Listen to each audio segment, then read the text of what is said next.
โตเดี๋ยวฮับแล้วพี่น้องบันนี้ฮัลโหลหามเอ้ยอยู่ไส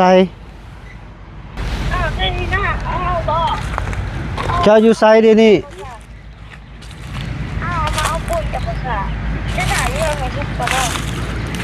โดยอ้ายท่าอยู่พี่เลยดุนละอ้ายสิอยากมาส่งเจ้าอยู่ไสตอนนี้นะฮะเราเอาปูนมาเลย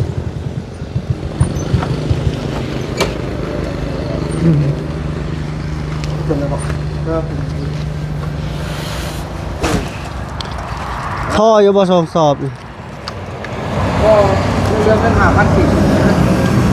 เรื่องเงิน5,000 กีบปะสายผ้าอยู่น้องอีพอนี่แม่สอบเท่าไหร่95,000ปูนอันนี้ปูนแดงมันแพงปูนเขียวก็90ราคารถใหม่ไปใส่ต่อไป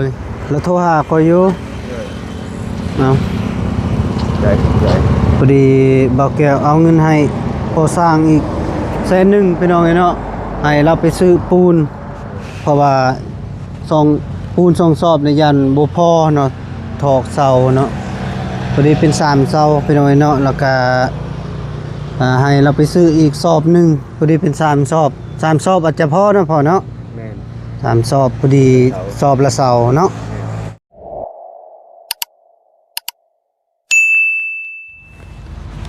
เอาพี่น้องเนาะครับทักทายสบายดีและสวัสดีช่วงบรรยากาศยามเช้าๆพี่น้องเนาะพอดีบ่าวแก้วก็เดินทางมาหาน้องไฟฟ้าอยู่ที่บ้านพอสร้างเนาะพี่น้องเอ้ยเนาะแล้วก็บ่าวแก้วเปิดคลิปเปิดภาพกับพอดีอยู่บ้านพอสร้างไม่สุกพี่น้องเนาะแล้วก็เพิ่นตั้งเสาหน้าบ้านแล้วพี่น้องเนาะเพราะว่าเพิ่นสิเกาะออกเนาะอยากคือเฮือนน้องไฟฟ้าเนาะเกาะออกที่เพิ่นเนาะพี่น้องเนาะพอดีเพิ่นตั้งเสาที่บ่แก้วมามัดเหล็กมื้อนั้นนั่นแหละพี่น้องเนาะมามัดซอยเพิ่นเนาะแต่เรายังบ่ทันทอกเนาะยังบ่ทันกอยปูนถอกเสาเนาะพี่น้องเนาะยังมีแต่ตั้งไว้ซื่อๆก็สิแม่นเป็นมื้อนี้แหละเพิ่นสิดำเนินการต่อการถอกเสาเนาะพี่น้องเนาะนี่เพิ่นสิเกาะออกทุกคนมาพี่เราเป็นทรงโมเดิร์นเนาะคันว่าบ่เกาะแล้วมันเป็นยานฝนฟ้าเนาะฟ้าไปไหนพุ่นทางนี้ก็สิได้ใส่อีกแผ่นโลซิงตีเรือพี่น้องเนาะตีเรือก็ยานบ่พอยังประมาณ3 แผ่นบอกพี่น้องเนาะประมาณ3 แผ่น4 แผ่นนี่แหละเราตัดครึ่งพี่น้องพอดีแหละนี่เนาะกะมันสิบ่พอเราตั้งเรียบร้อยถือว่าไวเนาะบ่แก้วก็บ่ได้มาเมื่อวานนี้ก็ค่าเวียงแน่แล้วก็บ่สบายบ่แก้วก็ได้เห็นอยู่น้องไฟฟ้าแล้วก็ตั้งทีมงานบาวบี้มาทายน้องพี่น้อยเนาะสมปูนบ่เทห้องพื้นพี่น้องเนาะ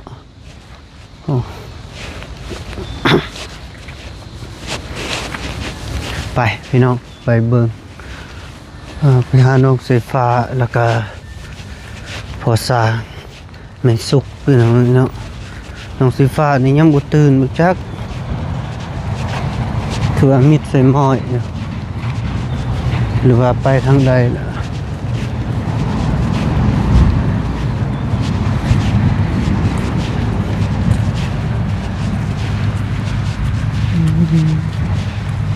บนเปแล้วเนาะน้องไฟฟ้าแม่สุกกำลังล้างถ้วยพี่น้องเนาะสบายดีแม่โดยเฮ็ดยังกันนะล้างถ้วยนึ่งข้าวใช้ลูกชายเจ้าไปแล้วไปเลยไปใส่เมื่อบ้าน เมื่อบ้านเลย โดย ไปน้ำไผ ก็พอสร้างไปอาปูนก็เนี่ยถ้าทางอยู่เรือนเมืองในเท้า อ๋อพอสร้างไปเอาปูนบ่ โดย มีข่าวดีบ่ บ่ อืม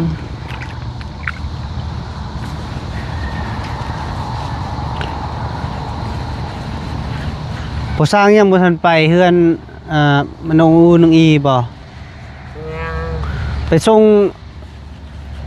งน้องไฟฟ้าเลยบ่ บ่ยังจากนั้น อ๋อน้องไฟฟ้ายังอยู่พุ่นบ่ โดยมีคุณ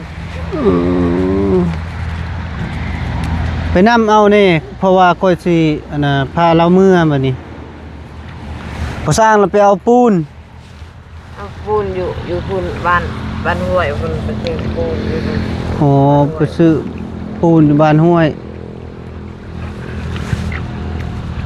สิแก้ใส่รถจักรบ่ โดย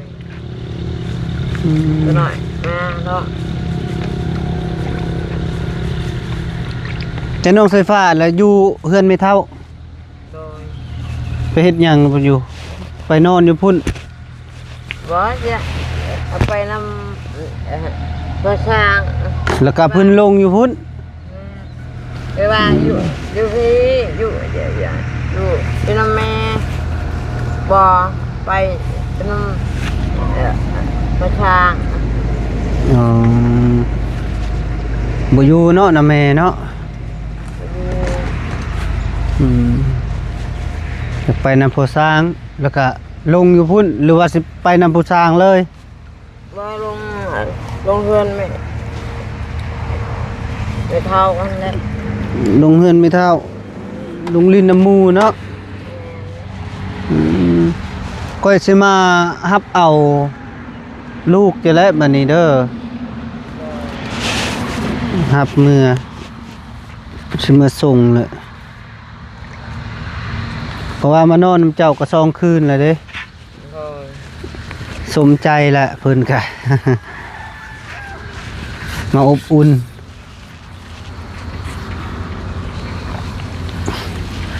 เฮ็ดเป็นไรเหล่ามาเลยนะ อื้อหือน อน งอนบ่ คืนนี้ไปเล่นพุ่น ไปลินบุญ ไปเล่นเพื่อนเขา รจนาบ่ ตุนนั่นแหละนักตุนนั่นแหละ โอ้ไปลินอยู่เฮือนน้องตุน อืม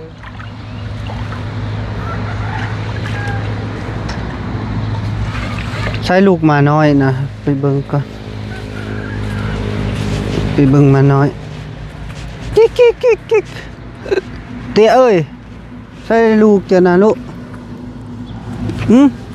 เตี้ยใส่ลูกนะ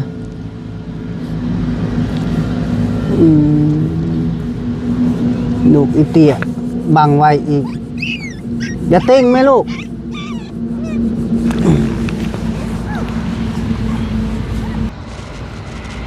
พ่อแม่พี่น้องเอ้ยเนาะพอดีบ่าวแก้วก็มารับน้องไฟฟ้ากลับบ้านแล้วเด้อพี่น้องเด้อเพราะว่าก็เพิ่นมานอนนำแม่สุกพอสร้างกระทรงคืนแล้วพี่น้อยเนาะก็มารับสิเมื่อส่งน้องเพิ่น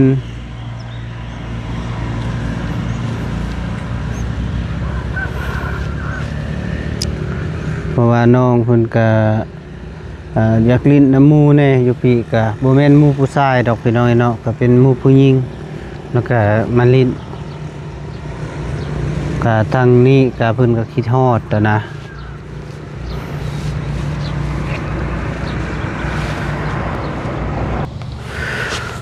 พอดีเบาแก้วยังถ่ายอยู่เฮือนพอสร้างพี่น้อยเนาะเพราะว่าน้องไฟฟ้าไปนำพอสร้างไปซื้อปูนพี่น้อยเนาะเพราะว่าพอสร้างไปซื้อปูนสิมาเทสิมาทอกเสาเนาะพี่น้องเนาะเพราะว่าเพิ่นตั้งเสา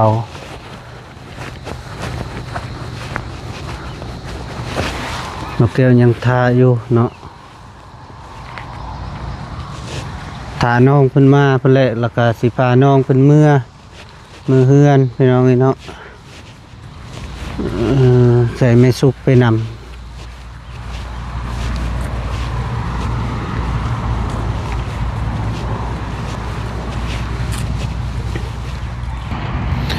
พอดีเบาแก้วโทรหาน้องไฟฟ้าส่องสายแล้วพี่น้องเนาะน้องเพิ่นบ่รับวางสาย เบิ่งโทรหาใหม่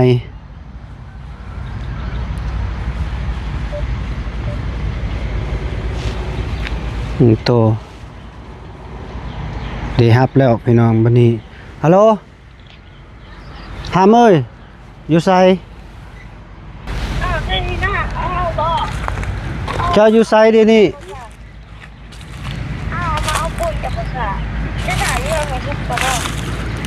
โดย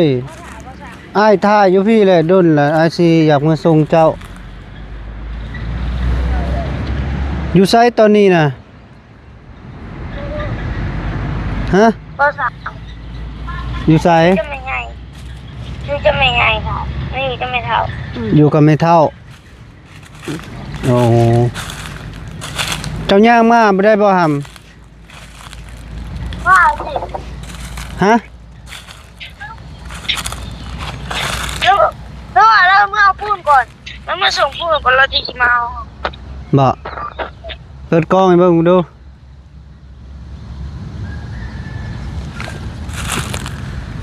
วางน่ะพี่น้อยเนาะเพิ่นไปนำพอสร้างแล้วพอดีไปอยู่เฮือนแม่เฒ่าพี่น้องเนาะแม่เฒ่าของพอสร้างนั่นล่ะแต่เราไปอยู่พุ่นเนาะน้องไฟฟ้าก็ได้โทรหาส่งสายบ่รับวางสายพอดีโทรเทื่อที่3จึงได้รับเนาะพี่น้องเนาะคือสิแม่นน้องเพิ่นค่าเล่นเกมเพราะว่าเกมนี่เล่นกับหมู่เนาะแข่งขันเนาะพี่น้องเนาะประมาณนั้นแล้วก็เขาสร้างมาแล้วพี่น้องเนาะโอ้โตเอาลายแท้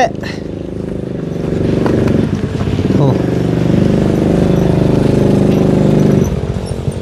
เราเอาปูนมาเลย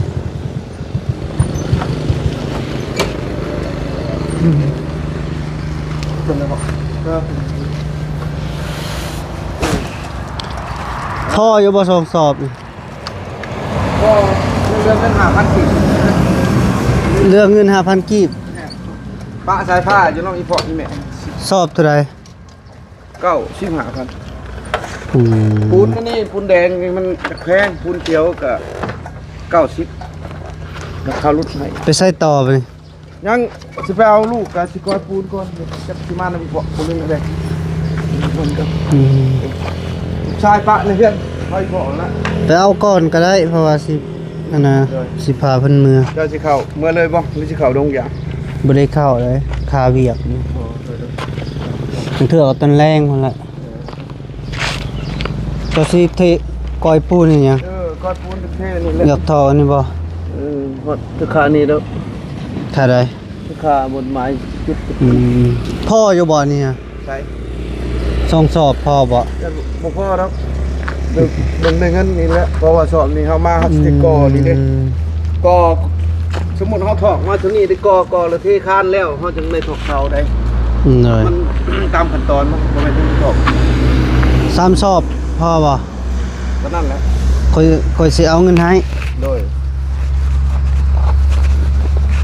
งานเฮ็ดนำบ่จะสบายบ่แก้วเอ้ย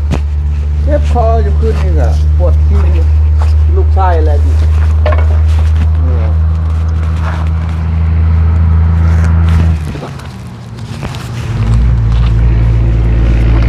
สิเอาเงินให้จะไปซื้อ เอาแก้วนี่คือเรือส่งอยากเป็นก่อนสอบประเด็นมันไง แล้วโทรหาคอยอยู่เอา ใหญ่ พอดีบ่าวแก้วเอาเงินให้พอสร้างอีก100,000พี่น้องเนาะให้เราไปซื้อปูน ราะว่าซองปูนซองซอบในยันบ่พอเนาะถอกเสาเนาะพอดีเป็น3เสาพี่น้อยเนาะแล้วก็ให้เราไปซื้ออีกสอบหนึงพอดีเป็น3สอบ3สอบอาจจะพอเนาะพอเนาะ แม่น 3สอบพอดีสอบละเสาเนาะสิว่าสิส้มบัดเดียวบ่ บ่มีแต่เฮาสมมันเอาครึ่งหนึงก้อนตัวนี้เฮาเอาประมาณโลครึ่งก้อนสิสมใส่ตัวนี้เด้เอาสิถอกตัวหม้อมันก้อนนี่จุดของมันคือตัวนี้ลงนี้ สำได้ นี่แหละสำคัญจุดนี้แหละระดับน้ำเลย เอาระดับนี้ก่อนเนาะ แม่นตัวนี้ก็ชมละครึ่งนี้หลังจากนั้นเขาก็มาเขาก็เทคานทับนั่นที่ได้ถอกเสาหั่นนะ โดย โอเคมีแต่คอยสิไปเอาสายผ้าก่อนเด้อ โดย เจ้าขมกเข้าใจหลาย โดยก็เจ้าก็มีอยู่ผู้โทรหาเมื่อคืนนี่ก็ทางเอื้อยนะก็ค่อยน่ะบ่ได้รับเพราะว่าค่อยบ่สำบายแน่ ๆโดย เราอยากสะฟานบุญให้เจ้าอยู่แต่ว่าเราโทรหาบ่าวผัดใส่แล้วเราสิซื้อปูนมาให้เจ้า โดย นะแต่ข่อยโทรกลับมื้อเช้านี่เราว่าโทรหาบ่าวผัดใส่แล้วว่าได้แล้วก็บ่เป็นหยังเนาะ โดยเมื่อเช้าว่ากินน้ำคุ้มกินน้ำมันยังมีแห้งก็สู้ไปนั่นแหละแต่มันแล้วก็ได้อยู่ โดย ได้สำไรสำนึงก็เฮ็ดไปตามเพียงนั่นแหละ โดยแล้วมื้อใดเจ้าสิไปดำเนินการต่ออยู่เฮือน ว่าเวียกมันเบาบางแน่ผมมีการดำเนินต่อนี่ก็ถือว่าสิเมื่อคุณเขาตัวนี้มันสิถอกไปเซาแล้วพยายามต่อขึ้นเทิงๆกันมาเฮาสิต่อเรื่อยๆเดียวมันสิหนังย่างนะความหมายนะมันสิบ่เที่ยงมายังเฮา โดย เฮาก่อนั่นแล้วเฮาจึงเฮ็ดสองผักเอาบัดนี้ผักจับระดับเฮาดึงขึ้นต่อเสาถกแต่ละต้น โดย แล้วก็คือว่าเฮาขึ้นไปยกเช้าเฮาเฮ็ดแต่เช้าเฮาถอกแล้วเฮาออกเมื่อเลย โดย งานอยู่พุ่น แม่นเลย เดี๋ยวว่ามากลางคืนเขาก็ญาติเฮ็ดมานำเพราะว่าคันบ่มีแบ่งเวลานี่มันสิได้เวลาแท้ๆได้ค่อยนะคันว่าอันนั้นนี่คือระยะยามหนาวน่ะมันเวียกมันก็ได้หลายเด้ โดย ยามนี้มันก็เวียกมันได้ก็บ่ โด หลาย ยห้องนี่ได้ดีเทเสาหรือว่าถอกเสาหรือว่า มีแต่ถอกเสาพุ่นนะ ถอกเสาเนาะ มีแต่ถอกเสามีแต่เพิ่นเอาล่อยังมายุ่งชายลงมาก้อยปูน โดยโดยโดยโดยได้แล้วเนาะมื้อนี้ก็มีหลายอยู่เวียกก็ได้ค่อยมาพี่ก่อนแล้วก็ค่อยมาทางลัดพอดีลง3-4เทื่อพุ่นแหละลบไปลบมา เป็นไดบ่ชื่อบ่ บ่ชื่อทางเข้ามานี่นะ ลัดมาทางใดลัดมาทางคน นี่นะลัดมาทางบ้านนี่ยังเกาะก็มีปั๊มน้ำมันนี่เด้บ้านดงมะกอบ่อิหยังนี่ แม่น มันสอดมาบ้านสะพังแก้วนี่นะ เห็น แล้วก็ลง มีช่างเขาเคยไปเห็นเขาก็ให้ลัดมาทางนี้ค่อย แม่น มีแต่ทางเดียวเลย ลัดโลดทางนี้นะง่ายๆนี่ใกล้ หูจักบ้านหน้าพุ่นนะ ๆเดี๋ยวเฮาสิพาไปดอก โดย ใกล้ๆพอดีเลยเจ้าไปเจ้ามา แม่น มันจังบ่เปลืองจังบ่โค้งผู้ น้ำมันบัดแห้งแพง แม่นที่เก่าก็เคยลัดอยู่แต่ว่า มันบ่ได้ไปโดนเนาะ ไม่ได้ไปโดนแน่แล้วก็รถดุดแต่ได้ก็เฮ็ดสวนมันส่วนไม่วิกอหย่างนี่นะ มันก็มันหลายทางแล้วบ่ชื่อมันนะมันโดนแน่หั่นน่ะเลยสบายดีป้าลุงก่อนมาได้ใส่หำ สั่งว่าไปเอาปูน หึ อาสิปูน เอาไปซื้อปูน มาแต่ซื้อปูน เป็นยังไงมื้อนี้กลับหรือบ่กลับกลับ เอาปูนปะ ยังจะก้อยปูนอีกฮะ เดี๋ยวเอาปูน ยังจะก้อยปูนซอยไม่สร้างพอสร้างก่อนบ่ลูกชายเพิ่น เป็นธรรมดาได้นี่พอเอ้ย รอมาแล้วมั้ยได้แล้วเดี๋ยวแต่มื้อ เทก่อนบ่จังมือ เดี๋ยวกดเขาเดียว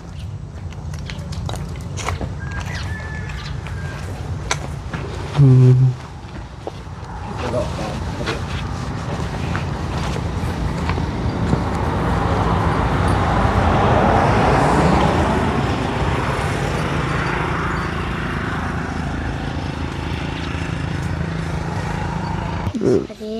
โดย ดี พอดีพี่น้องไอ้เนาะกะเบาแก้วว่าสิมารับเอาน้องสีฟ้าเมื่บ้านเนาะแล้วก็น้องสีฟ้ายังอยากซอยพ่อสร้างอีกก้อยปูนว่าสิเทเสาพี่น้องไอ้เนาะ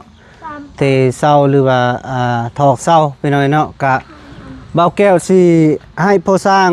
เมื่อส่งเด้อพี่น้องเด้อให้พ่อสร้างเมื่อส่งน้องไฟฟ้าแล้วก็เบาแก้วเอาเงินให้พอสร้างเติมน้ำมันรถเนาะพี่น้อยเนาะพอดีเบาแก้วก็มีเวียกแน่แล้วก็ให้พอสร้างเพิ่นมาส่งแล้วก็พอดีตอนบ่ายๆเนาะแล้วก็เบาแก้วสีฟ้าพอสร้างไปกวดพี่น้องเนาะคือว่าก็จะใครมอบให้เจ้าเลยมาส่งเด้อพอเด้อ จ้า โดย เพราะว่าก็คอยกับคาเวียกแน่ก็คันว่าน้องบ่อยากน้องเพิ่นก็ยังอยากเฮ็ดเวียกนํเจ้าหั่นนะเพราะพอดีก็ อยากซอยเจ้าก็พอดีให้เพิ่นอยู่ซะแล้วก็เจ้ามาส่งเด้อก็ โดย มาส่งไว้แล้วก็มาเจ้าก็มาเผามามันคอยแล้วเวียกก็สิพาเจ้าไปห้องหมอนะ โดย เลย หล่ออยู่วะ เด้อห้ามเด้อ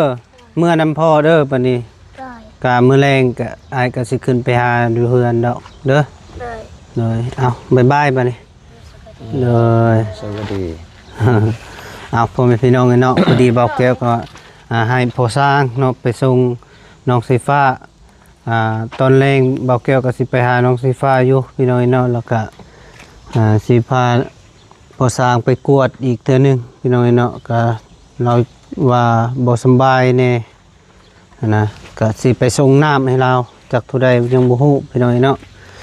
เท่านั้นแหละเด้อพอเด้อสิได้กลับแล้วเด้อ หลายๆ โดย จ้า คือที่เจ้าตื้มน้ำมันนั้นคอยเอาให้ก็ จ้า เอาพ่อแม่พี่น้องเนาะพอดีเบาแก้วก็สิได้กลับแล้วเด้อพี่น้องเด้อเด้อหำเด้อมาให้ไปลิ้นทางอื่นเด้อเฮ็ดเวียกน้ำเพิ่นแล้วก็เมื่อน้ำลาวเด้อ เลย โดย เก่งกันแล้ว โดย หาหล่อในเมซุก ถ้าเฮ็ดเวียกน้ำเพิ่นก่อนเนาะ หาหล่อในเมซุก ถ้ารอน้ำไม่สุกไปใส่ล่ะ ซุกหล่อหล่อโคตร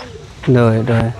เอาพ่อแม่พี่น้องเอ้ยเนาะขออยู่ดีมีแฮงสุขภาพแข็งแรงอย่าเจ็บอย่าจนอย่าขาดอย่าซนเด้อพ่อแม่พี่น้องมาสู่กูสู่คนสุขมานร่ำรวยมีมันคนยืนตลอดปีตลอดไปโดยบาย